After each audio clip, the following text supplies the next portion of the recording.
Jumbo-Visma are dominating Grand Tour cycling, winning the Giro d'Italia with Primoz Roglic, the Tour de France with Jonas Vingegaard, and as a recording, they're currently having a field day with Lieutenant Sepp Kuss in the red leader's jersey. Jumbo-Visma seems unstoppable at the moment, and it's like history is repeating itself with how Team Sky, later Team Ineos, seemingly picked and chose who they wanted to win Grand Tours. Between Bradley Wiggins, Chris Froome, Geraint Thomas, Egan Bernal and Theo Gegenhardt, it didn't matter who they put at the end of the well-oiled machine, they were almost a guaranteed shoe-in for a GC victory. How long can Jumbo-Visma keep this up? What could be their eventual downfall? And who'd be the next team up to dominate Grand Tour cycling? Before we continue, it would mean the world to us if you'd click the subscribe button below. It only takes a few seconds, but it makes a world of difference to us. It's obvious that the Tour de France is the main objective, with it being the most prestigious and marketed race. Comparing Google Trends data, the Tour is almost 3 times bigger than the Vuelta a Espana and Giro d'Italia. They've got the core Tour de France unit of Sepp Kuss, Tish Benoit,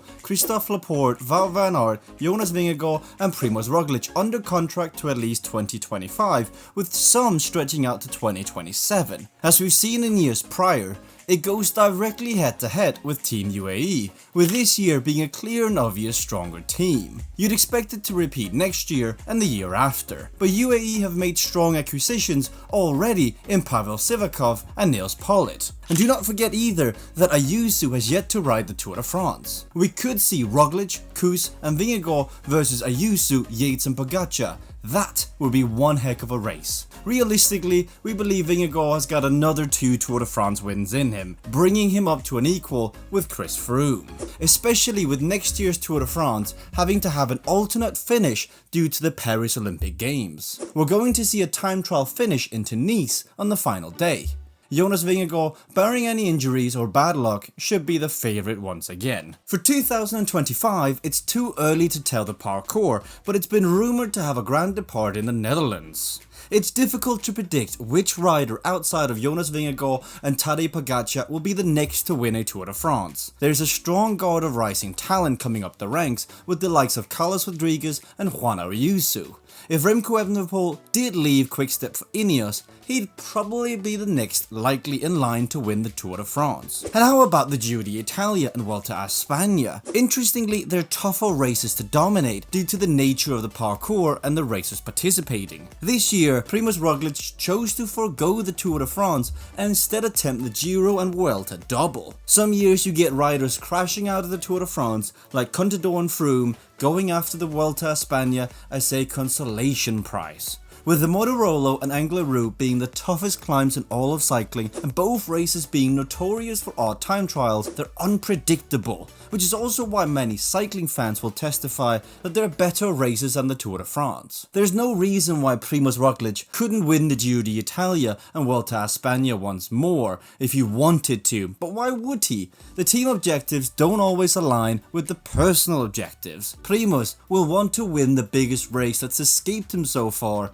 the Tour de France. Sepp Kuss is talented, but he's not experienced enough to win a Grand Tour from a designated captaincy role. And that leaves the question, who else from Jumbo-Visma can win these races? Jonas Vingegaard could obviously win these races if he targeted them, but as shown in this year's Vuelta a Espana, his sole focus seems to be on the Tour de France. Matteo Jorgensen, the newly signed American from Movistar, is super talented. Whether he slots into the Tour de France core squad or he gets a captaincy role in the other Grand Tours is yet to be determined, but at 24 years of age, he's one to keep an eye on. Johannes Stan Mitted and Thomas Glog are 2 sensational talents as well that you should keep an eye on. Unfortunately for Jumbo, while they've got all this talent, it'll take time to grow into fruition. If Roglic is interested in the Giro and Vuelta next year, they will be the favourites once again. If not, it'll be a different story. Jumbo's dominance isn't similar to the way that Team Sky won the races. Team Sky relied on a strong all-around team that did a steady pace up the mountains to drop the riders. But suddenly this constant pace from Sky has taken its toll on Andreas Claude, and Richie Porte, the Tasmanian rider, now takes over. Wiggins is doing a great job here. Jumbo, however, rely more on individual talent and putting strong riders up the road in breakaways or attacks. Here we go.